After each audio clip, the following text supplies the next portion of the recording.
Hello guys, నమస్తే. Welcome back to another video of AP tour. ఈరోజు మనం explore చేయబోతున్న ప్లేస్ వచ్చేసి పుట్టపర్తి అండి. పుట్టపర్తిలో మనం చూడాల్సిన ప్లేసెస్, అలాగే ఏ టైమింగ్స్లో వెళ్తే అన్నీ కూడా మిస్ అవ్వకుండా చూడగలం, మొత్తం అంతా కూడా ఈ వీడియోలో షేర్ చేసుకుంటాను. ఈ వీడియో అయితే మీరు అక్కడికి వెళ్లకుండానే అక్కడే ఉండి చూస్తున్న ఫీల్ వచ్చేలా ఉంటుంది. Let's get in to the video.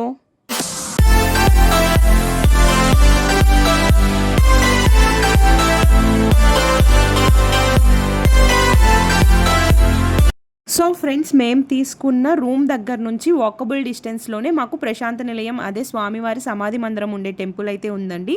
So మేము రూమ్ దగ్గర నుంచి నడుచుకుంటూ వెళ్తున్నాము. ప్రశాంత నిలయం పక్కనే మనకి బస్ స్టాప్ కూడా ఉంటుందండి. అలాగే దగ్గరే ఉన్న ప్లేసెస్ అన్నీ విజిట్ చేయడానికి ఆటో రైడ్స్ అన్నీ కూడా అక్కడే అవైలబుల్గా ఉంటాయి.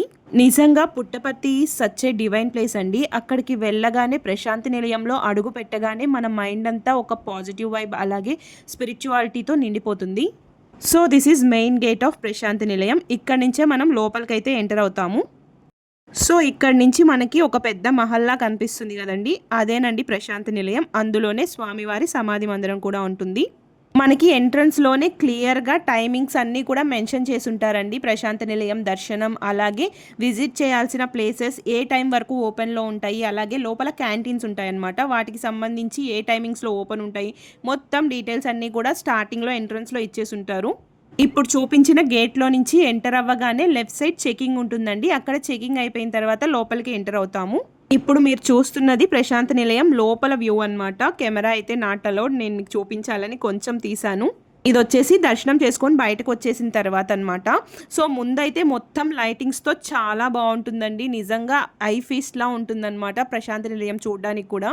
ఇక్కడ డ్రెస్ కోడ్ అనేది చాలా ఇంపార్టెంట్ అండి. ఫారినర్స్ కూడా విజిట్ చేస్తారు, వాళ్ళు కూడా చాలా నీట్గా మొత్తం కవర్ చేసుకుంటారు. దుప్పట్టా కూడా మొత్తం ఇలా ఫోల్డ్ చేసుకొని కవర్ చేసినట్లుగా కప్పుకోవాలన్నమాట. శారీస్, చుడీదార్స్ అలో ఉన్నాయి, మొత్తం అంతా కూడా కవర్ చేసుకున్నట్లుగా కప్పుకోవాలి.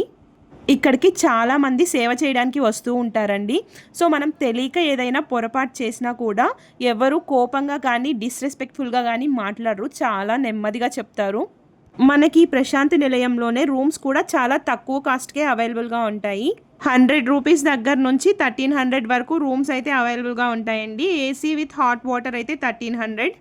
ఇవన్నీ ఆన్లైన్లో బుక్ చేసుకోవడం మంచిదండి. మనం డైరెక్ట్గా వెళ్ళి తీసుకోవాలంటే దొరకవు.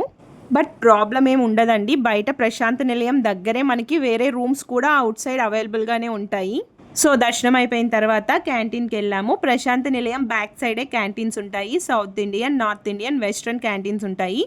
ఇక్కడ చాలా తక్కువ ప్రైస్కే చాలా మంచి ఫుడ్ దొరుకుతుంది. ఇక్కడ స్టాఫ్ కూడా చాలా ఫ్రెండ్లీగా ఉంటారు, అలాగే ఎంతో రెస్పెక్ట్ఫుల్గా ఫుడ్ అనేది సర్వ్ చేస్తారు. ఇక్కడ మెయిన్ థింగ్ ఏంటంటే మనం టైమింగ్స్ తెలుసుకొని వెళ్ళాలండి. క్యాంటీన్స్ ఎప్పుడు ఓపెన్లో ఉండవు, పర్టికులర్ టైమింగ్స్లోనే ఓపెన్లో ఉంటాయి.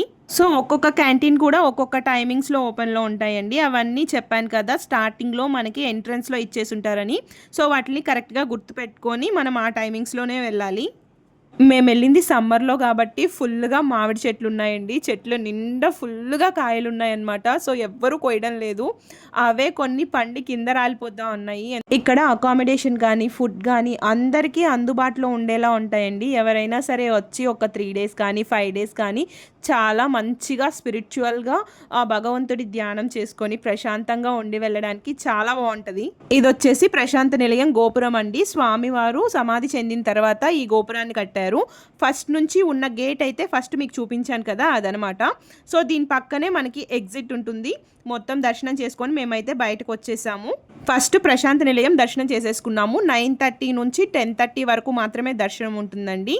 దాని తర్వాత రిమైనింగ్ ప్లేసెస్ అన్నీ ఎక్స్ప్లోర్ చేద్దాంలే అనుకున్నాము. ఎందుకంటే మాకు 1 డే మాత్రమే టైం ఉంది పుట్టపర్తిలో.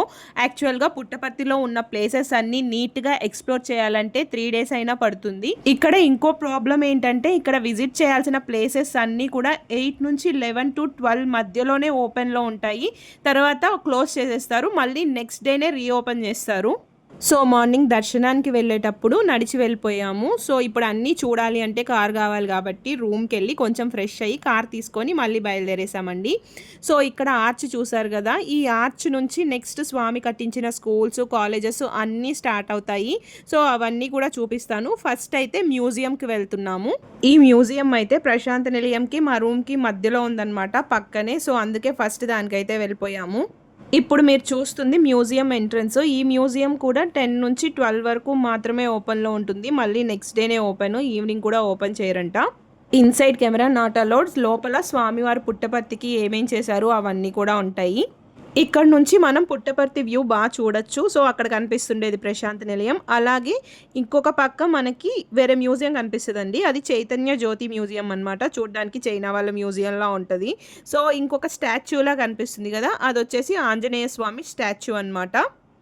ఇక్కడ ఈ మ్యూజియంతో పాటు ఇంకొక పెద్ద బిల్డింగ్ ఉందండి, అది వచ్చేసి Sathya Sai institute of higher learning. దీంతో పాటు ఇంకొక బిల్డింగ్ కూడా ఉంది, చూపిస్తాను. సో ఈ బిల్డింగ్ చూసారా అసలు ఎంత బాగుందో, పెద్ద రాజ్మహల్లా ఉంది కదా. ఈ మ్యూజియం దగ్గర చెట్లు భలే పెంచున్నారండి, రకరకాల చెట్లు, వెరైటీ చెట్లు ఉన్నాయన్నమాట.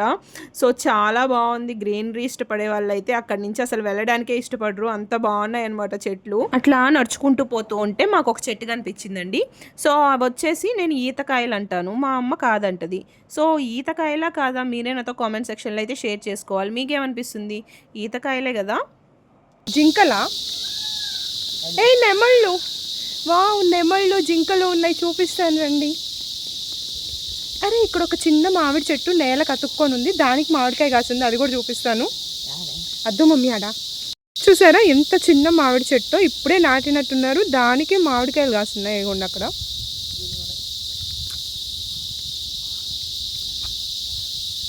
మా నెమళ్ళు అరుస్తున్నాయి.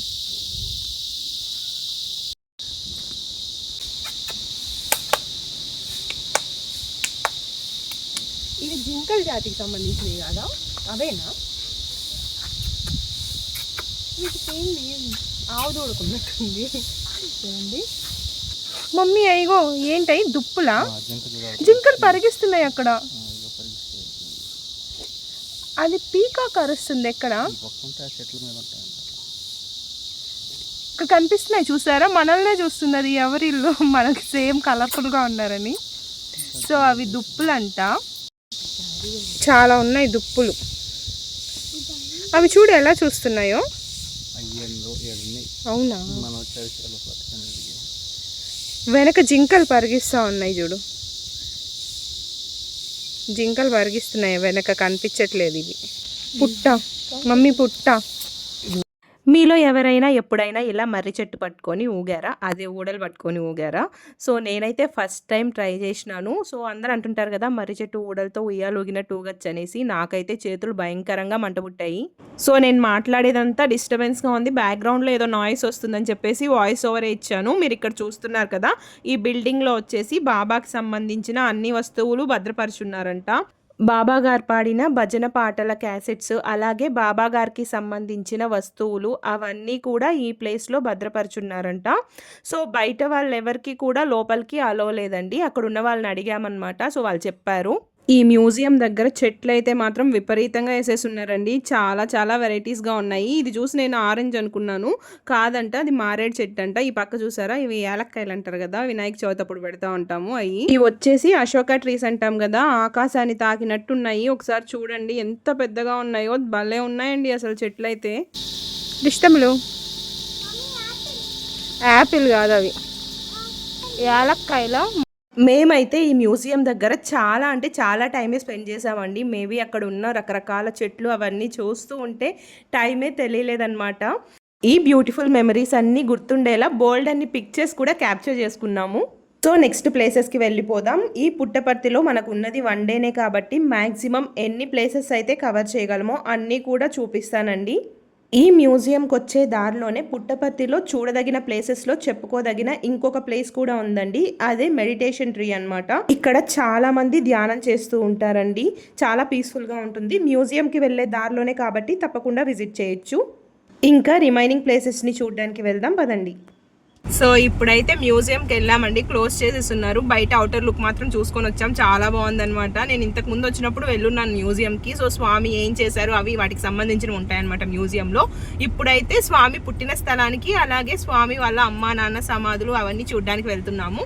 మీకు కూడా చూపించేస్తాను, చూసేయండి. ఇప్పుడు మనం చూసే ప్లేసెస్ అన్నీ కూడా ప్రశాంతి నిలయంకి చాలా దగ్గరలోనే ఉంటాయండి. సో ఫస్ట్ వచ్చేసి స్వయంభూగా వెలిసిన శ్రీ వేణుగోపాల స్వామి మందిరంకి అయితే వెళ్ళాము. అది కూడా క్లోజ్ చేసేసింది, బయట నుంచే దండం పెట్టుకొని వచ్చేసాము. నెక్స్ట్ వచ్చేసి గ్రామ దేవత శ్రీ సత్యమ్మ దేవాలయం అయితే వెళ్ళామండి. అక్కడ ఓపెన్లోనే ఉంది టెంపుల్. సో దర్శనం చేసుకున్న తర్వాత దాని పక్కనే కొంచెం పైకి వెళ్ళామంటే బాబా గారు పుట్టిన ప్లేస్ ఉంటుంది. సో ఇక్కడ ఉన్న ఈ శివాలయంలోనే బాబా గారు జన్మించారు. ఈ టెంపుల్ కూడా 8 నుంచి 12 వరకు, మళ్ళీ 5 నుంచి 8 వరకు ఓపెన్లో ఉంటుంది. సో ఎవరైనా సరే ఇవన్నీ కవర్ చేయాలంటే ఎర్లీ మార్నింగే లేచి మొత్తం అన్నీ చూడాల్సి వస్తుందండి. నెక్స్ట్ వచ్చేసి బాబా గారి పేరెంట్స్ వాళ్ళ సమాధి మందిరం ఉన్న ప్లేస్కి అయితే వెళ్తున్నాము. సో ఈ ప్లేసెస్ అన్నీ కవర్ చేయడానికి మీరు ఒక ఆటో మాట్లాడుకున్నారంటే వాళ్ళే మొత్తం అన్నీ చూపించేస్తారు మీకు. ఇక్కడైతే మనకి ఈశ్వరమ్మ సమాధి అని ఉంది కదా, దాంతోపాటు గురు దత్తాత్రేయ మందిరం కూడా ఉందండి. చాలా బ్యూటిఫుల్గా ఉంటుంది. ఇక్కడ ఉన్న అన్ని ప్లేసెస్ కూడా చాలా పీస్ఫుల్గా ఉంటాయి. సో మీరు ఇక్కడ చూడొచ్చు బాబా గారు వాళ్ళ తల్లిదండ్రులతో ఉన్న ఫొటోస్, అలాగే వాళ్ళ అమ్మగారి ఫొటోస్ అవన్నీ కూడా మనం చూడడానికి బోర్డులో ఉన్నాయి. సో ఇక్కడ బాబా గారి తల్లిదండ్రులకి సంబంధించిన జీవిత చరిత్రను కూడా ఇలా శిలల మీద రాసున్నారనమాట. ఇంకొక మెయిన్ థింగ్ ఇక్కడ నన్ను బాగా అట్రాక్ట్ చేసింది, ఇక్కడ చూసారా ముగ్గులండి, ఎంత ఓపిక్గా ఎంత నీట్గా వేసున్నారంటే మొత్తం అంతా కూడా చాలా చాలా పెద్ద పెద్ద ముగ్గులు వేసున్నారు. అదైతే చాలా బ్యూటిఫుల్గా అనిపించింది నాకు. నేను బీటెక్లో ఉన్నప్పుడు పుట్టపర్తిని విజిట్ చేశానండి. అప్పటికి ఇప్పటికి చాలా చేంజెస్ వచ్చాయి. మేబీ 13 ఇయర్స్ బ్యాక్ అనుకుంటాను. సో అప్పుడు ఈ ప్లేస్ అంతా కూడా ఈ విధంగా ఉండేది కాదు, ఒక చిన్న గుడిసెలా ఉండేది. ఇప్పుడైతే చాలా బాగా డెవలప్ అయిపోయిందనమాట. అప్పట్లో మేము వచ్చినప్పుడు స్వామివారిని దర్శనం చేసుకోగలిగాము. అలాగే స్వామివారికి లెటర్స్ రాసి ఇచ్చేవాళ్ళు అనమాట భక్తులు. సో ఒక టైంలో వెళ్ళామంటే స్వామివారు ఆ లెటర్స్ అన్నీ తీసుకుంటారు. అప్పుడు చాలా బాగుండేదండి, రష్ కూడా చాలా ఎక్కువ ఉండేది. సో ఇప్పుడుతో కంపేర్ చేసుకుంటే స్వామివారు ఉన్నప్పుడు రష్ చాలా ఎక్కువ ఉండేది. నిజంగా Puttaparthi is known for a place of piece and spirituality. చాలా అంటే చాలా పీస్ఫుల్గా ఉంటుంది. చిత్రావతి నది ఒడ్డున ఉండే ఈ బ్యూటిఫుల్ ప్లేస్ పుట్టపర్తి కోసం బాబాగారు చాలా చేశారండి. స్కూల్స్ కట్టించారు, అలాగే హాస్పిటల్స్, ఇంకా వాటర్ ప్లాంట్స్, వాట్ నాట్ చాలా చేసి డెవలప్ చేశారనమాట. ప్రశాంతి నిలయం అనేది పుట్టపర్తిలో మెయిన్ అనమాట. సో దాని తర్వాత ప్రశాంతి నిలయంకి దగ్గరలో ఉన్న ఈ విజిటింగ్ ప్లేసెస్ అన్నీ కూడా మనం ఇప్పుడు చూస్తున్నాము. మీరు ఇప్పుడు చూస్తున్న ఈ బ్యూటిఫుల్ దత్తాత్రేయ మందిరాన్ని 1986లో బాబాగారు ప్రారంభించారండి. దత్తాత్రేయ స్వామి బోధనల నుంచి ఉద్భవించిన ఈ 9 మంది గురువుల్ని కూడా ఈ టెంపుల్ చుట్టూ ప్రతిష్ఠించారు. ఈ టెంపుల్ మన హిందువులు ఎంతో పవిత్రంగా భావించే మేడు చెట్టు కింద ఉంటుంది. ఈ టెంపుల్తో మనం ప్రశాంతి నిలయంకి దగ్గరలో ఉన్న ప్లేసెస్ అన్నీ కూడా కవర్ చేసేసాము. మేమైతే ఇంకా బయలుదేరేస్తున్నామండి. నెక్స్ట్ ప్లేస్ లేపాక్షికి వెళ్ళాలి కాబట్టి వీడియో స్టార్టింగ్లో చూపించాను మీకు. మా రూమ్ దగ్గర ఒక ఆర్చిలా ఉంది కదా, అక్కడి నుంచి బాబా గారు కట్టించిన స్కూల్స్, కాలేజెస్, స్టేడియంస్ అన్నీ ఉన్నాయని చెప్పేసి ఇప్పుడు మనం ఆ రూట్లోనే వెళ్ళాలి. వెళ్తూ వెళ్తూ కార్లో ఎక్స్ప్లోర్ చేద్దాం పదండి. ఇప్పుడు మీరు చూస్తుంది Shri Sathya Sai institute of higher learning అనమాట. దీనికి ఆపోజిట్లోనే ఇంకొక మ్యూజియం అయితే ఉంది, దాన్ని మనం విజిట్ చేయలేదు. చైనా వాళ్ళ మ్యూజియంలా ఉందని చూపించాను కదా మీకు, చైతన్య జ్యోతి మ్యూజియం అని చెప్పేసి. అది వచ్చేసి ఇక్కడ నుంచి ఎంటర్ అవ్వాలన్నమాట. సో అక్కడికి వెళ్తే ఆ తర్వాత స్టాచ్యూ ఆఫ్ ఆంజనేయ స్వామి అవన్నీ కూడా చూడొచ్చు. సో ఇది వచ్చేసి బాయ్స్ హాస్టల్ అండి, కొత్తగా కన్స్ట్రక్ట్ చేస్తున్నారు. నెక్స్ట్ వచ్చేసి ప్లానటోరియం అండి. ఇవన్నీ విజిట్ చేయాలంటే మనం 3-4 డేస్ అయినా మ్యాక్సిమం స్టే చేయాలి పుట్టపర్తిలో. లేదు అనుకుంటే ఎర్లీ మార్నింగే లేచి మనం ఇవన్నీ కూడా 8 to 12 లోపు కంప్లీట్ చేయాలి. విజిటింగ్ అవర్స్ ఆ టైంలోనే ఉంటాయి కాబట్టి. సో చాలా బాగుంటుంది ప్లానటోరియం. నెక్స్ట్ వచ్చేసి ఇండోర్ స్టేడియం అనమాట. ఇక్కడ చదువుకునే పిల్లలు నిజంగా చాలా లక్కీ అండి. క్రమశిక్షణతో పాటు మంచి అలవాట్లు ఎన్నో వస్తాయి. వీటితో పాటు hill view stadium, Shilparamam, music, art gallery, ఇంకా ఎన్నో హాస్టల్స్, కాలేజెస్, స్కూల్స్ అన్నీ ఉంటాయన్నమాట. స్టార్టింగ్లో మనం ఎంటర్ అయిన ఆర్చ్ నుంచి మళ్ళీ సేమ్ అలాంటి ఆర్చే వస్తుందనమాట ఎండింగ్‌లో. అక్కడి వరకు బాబాగారు కట్టించిన స్కూల్స్, కాలేజెస్, స్టేడియమ్స్, హాస్టల్స్ అన్నీ ఇప్పుడు మనం చూసాం కదా! నెక్స్ట్ వచ్చేసి గోశాలకు వెళ్తున్నాము. నేను చూసిన అతి పెద్ద గోశాల అయితే ఇదేనండి. లోపల కూడా చాలా రకాల బ్రీడ్స్ ఉన్నాయి. ఆవులు అసల నేనైతే ఎప్పుడు చూడలేదు అన్ని వెరైటీస్. సో, ఇక్కడ చెట్లు కూడా చాలా పెద్ద మహావృక్షాలంటారు కదా! కొన్ని వందల సంవత్సరాల చరిత్ర కలిగిన చెట్లండి. చూస్తున్నారా అసల? చాలా వెరైటీగా అనిపించాయి చూడ్డానికి కూడా. ఒక అంబ్రెల్లా లాగా మొత్తం కవర్ చేసేసున్నాయన్నమాట ఆ ప్లేస్‌ని. ఇప్పుడు మీరు చూస్తుంది గోశాల లోపల వ్యూ అండి. చూస్తున్నారా ఎంత నీట్‌గా ఉందో? ఎక్కడైనా గోశాల కూడా ఇంత నీట్‌గా ఉండడం చూసారా? చాలా అంటే చాలా నీట్‌గా, పీస్‌ఫుల్‌గా ఉందన్నమాట. ఇక్కడ గోవులు కూడా సౌండ్ చేయడం లేదు. అంత క్రమశిక్షణగా ఉన్నాయి అవి కూడా. చూసారా? ఒక ఆర్డర్‌లో నిల్చుకొని సైలెంట్‌గా ఉన్నాయి. అస్సలు సౌండ్ చేయడం లేదు. ఇక్కడి నుంచి కూడా మనకి ఆంజనేయ స్వామి స్టాచ్యూ కనపడుతుంది చూసారా? సో, ఇప్పుడు మీరు చూస్తుందొచ్చేసి సత్యసాయి హాస్పిటల్ అండి. సో, ఇక్కడ క్యాస్ట్ అండ్ రిలీజియన్‌తో సంబంధం లేకుండా ప్రతి ఒక్కరికి కూడా ఫ్రీగా ట్రీట్మెంట్ ఇస్తారు. మనందరికీ తెలిసిందే ఇప్పుడు హాస్పిటల్స్‌కి, ఎడ్యుకేషన్‌కి ఎంతెంత ఖర్చు చేస్తున్నామో డబ్బులు అనేది. అలాంటి టైంలో ఎడ్యుకేషన్ గానీ, మెడికల్ సర్వీసెస్ గానీ ఫ్రీగా ప్రొవైడ్ చేయడం అనేది చాలా గొప్ప విషయం అసల. ఈ హాస్పిటల్ తర్వాత మనకి ఇంకొక విజిటింగ్ ప్లేస్ కూడా ఉందండి. అదొచ్చేసి శివదర్శన్ ఆర్ట్ గ్యాలరీ అనమాట. సో, మనం ఇంకొంచెం ముందుకెళ్ళామంటే పుట్టపర్తి ఎయిర్‌పోర్ట్ కూడా వస్తుంది. ఇక్కడ మీరు చూస్తున్నారు కదా! ఆ రోడ్ వచ్చేసి రన్‌వే అండి ఎయిర్‌పోర్ట్‌కి. సో, ఇదంతా కూడా నేను మీకు ఆన్ ద వే జర్నీలోనే చూపిస్తూ ఉన్నాను. బాబాగారు ఉన్నప్పుడు ఆయన్ని దర్శించుకోవడానికి ఓన్ ఫ్లైట్స్ ఉన్న వాళ్ళు కూడా వచ్చేవాళ్ళంట. వాళ్ళ కోసం ఈ ఎయిర్‌పోర్ట్ కన్‌స్ట్రక్షన్ చేశారు. ఇదేనండి పుట్టపర్తి ఎయిర్‌పోర్ట్ అయితే. సో, మాక్సిమం నాకు అయినంత వరకు పుట్టపర్తి మొత్తం ఎక్స్‌ప్లోర్ చేసి చూపించేసానండి. సో, ఇక్కడ కనిపిస్తున్న ఈ ఆర్చ్‌ని దాటేసామంటే మనం పుట్టపర్తి నుంచి బయటకొచ్చేసామనమాట. ఆ ఆర్చ్ క్రాస్ అయిన వెంటనే మనకి రైట్ టర్న్‌లో ఒక రోడ్ కట్ అవుతుందనమాట. అటు వెళ్ళామంటే అనంతపూర్ అట్లా వెళ్తాము. సో, లెఫ్ట్ టర్న్ తీసుకున్నామంటే లేపాక్షికి అయితే వెళ్తాము. మనకి పుట్టపర్తి నుంచి లేపాక్షి మొత్తం 70 కిలోమీటర్స్ ఉంటుందండి. 1 అవర్ జర్నీ. నైట్ స్టేయింగ్ వచ్చేసి లేపాక్షిలో ఉంటుంది. నెక్స్ట్ వీడియో మొత్తం లేపాక్షి ఎక్స్ప్లోర్ చేసి చూపిస్తాను. సో, లేపాక్షి టెంపుల్ ఎక్స్ప్లోర్ చేసి చూపిస్తాను. పుట్టపర్తి టు లేపాక్షి రోడ్ అయితే కన్స్ట్రక్షన్‌లో ఉందండి. ఇప్పుడు మనం ఇక్కడ టర్నింగ్ తీసుకొని ఊర్లోకి వెళ్తాము. మామూలుగా రోడ్ కన్స్ట్రక్షన్ అయిపోతే అలా నేరుగా హైవేలో వెళ్ళిపోవచ్చు అనమాట. సో, ఇదైతే రెగ్యులర్ రూట్ అంట. సో, ఊర్లో నుంచి వచ్చి మళ్ళీ ఈ హైవేలో కలిసిపోయామండి. ఇందాక చూపించాను కదా రోడ్ వేస్తున్నారని. అది వేసేస్తే మేము స్ట్రైట్‌గా వచ్చేయచ్చు మనం. ఆన్ ద వేలో ఒక టెంపుల్ చూసాము. పెద్ద శివుడి స్టాచ్యూ ఉన్నింది. సో, చాలా బాగుందని చెప్పేసి దిగి వెళ్తే లోపల పూజారులు ఎవ్వరు లేరండి. ఆ స్టాచ్యూ కింద గుహలా ఉంటే అందులో ఒక శివలింగం ఉంది. గేట్స్ క్లోజ్డ్‌గా కూడా ఏం లేవు. అంతా ఓపెన్‌లోనే ఉందండి. మేబీ కన్స్ట్రక్షన్ జరుగుతుందో ఏమో తెలీదు. కొత్త టెంపుల్ అనేసి. కిందొచ్చేసి ఆంజనేయ స్వామి ఉన్నారు. మళ్ళీ పైకి స్టెప్స్ ఉన్నాయి. పైకి వెళ్ళి చూస్తే వచ్చేసి శివుడు ఉన్నాడనమాట. సో, అక్కడ కూడా గేట్స్ ఏం లేవు. అంతా ఓపెనే. చూసారా మేము వెళ్ళే హైవేలో ఈ టెంపుల్ ఉన్నిందనమాట. దగ్గరలో ఎక్కడ మాకు ఇల్లు కూడా ఏం కనిపించలేదు. మన నెక్స్ట్ వీడియోలో లేపాక్షిని ఎక్స్ప్లోర్ చేయబోతున్నాము. సో, ఫైనల్‌గా లేపాక్షికి అయితే రీచ్ అయిపోయామండి. నెక్స్ట్ వీడియోతో కలుసుకుందాం. Until then bye.